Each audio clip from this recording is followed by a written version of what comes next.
Hi guys, welcome to mini vlog. ఈరోజు video వచ్చేసరికి chicken curry అండి.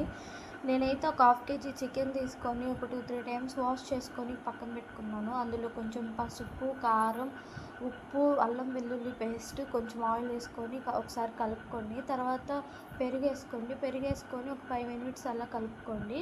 మ్యారినేట్ చేసుకున్న తర్వాత ఒక అరగంట పక్కన పెట్టేసేయండి. స్టవ్ వెలిగించుకొని స్టవ్ మీద కడాయి పెట్టుకోండి. కడాయిలో కొంచెం ఆయిల్, జీలకర్ర, దాల్చిన చెక్క, లవంగాలు వేసుకోండి. అవి కొంచెం వేగిన తర్వాత ఆనియన్స్, పచ్చిమిర్చి సన్నగా కట్ చేసుకొని వేసుకోండి. అవి కొంచెం బ్రౌన్ కలర్ వచ్చిన తర్వాత అల్లం వెల్లుల్లి పేస్ట్ వేసుకోండి. పసుపు కొంచెం వేసుకొని వేయించండి. అల్లం వెల్లుల్లి పేస్ట్ పచ్చి వాసనపై కలర్ చేంజ్ అయ్యేంత వరకు వేయించుకోండి. తర్వాత సన్నంగా కట్ చేసుకున్న టమాటోస్ వేసుకోండి. టమాటా ముక్కలు బాగా మగ్గనివ్వండి మూత పెట్టేసి. మగ్గిన తర్వాత ముందుగా మనం మ్యారినేట్ చేసుకున్న చికెన్ వేసుకోండి. చికెన్ వేసుకొని ఒకసారి కలబెట్టిన తర్వాత మూత పెట్టేసేయండి. ఉడుకుతుంది, దాంట్లో ఉన్న నీరు అలా ఊరి ఉడుకుతుంది. కొంచెం సేపు తర్వాత తీసి కలబెట్టుకోండి. ముక్క ఉడికితే ఓకే, ఉడకకపోతే కొంచెం లైట్గా వాటర్ వేసుకోండి, పులుసు కావాలనుకున్న వాళ్ళు కూడా. వాటర్ వేసుకున్న తర్వాత మూత పెట్టేసేయండి. కొంచెం సేపు ఉడకనివ్వండి.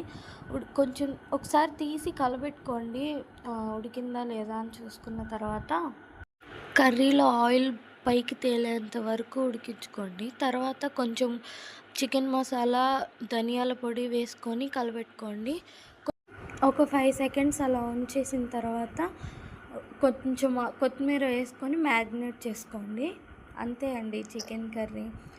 ఇన్ని రోజులు వీడియో అప్లోడ్ చేయలేదు, ఈరోజు అప్లోడ్ చేస్తున్నావు ఏంటక్క ఎటు వెళ్ళిపోయావు అనుకుంటున్నారా? నా పాప పగలు కొట్టేసింది గాయస్, అందుకే వీడియో అప్లోడ్ చేయలేకపోయాను.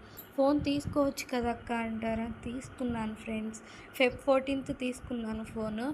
బట్ కొన్ని హెల్త్ ఇష్యూస్ వల్ల వీడియో అప్లోడ్ చేయలేకపోయాను.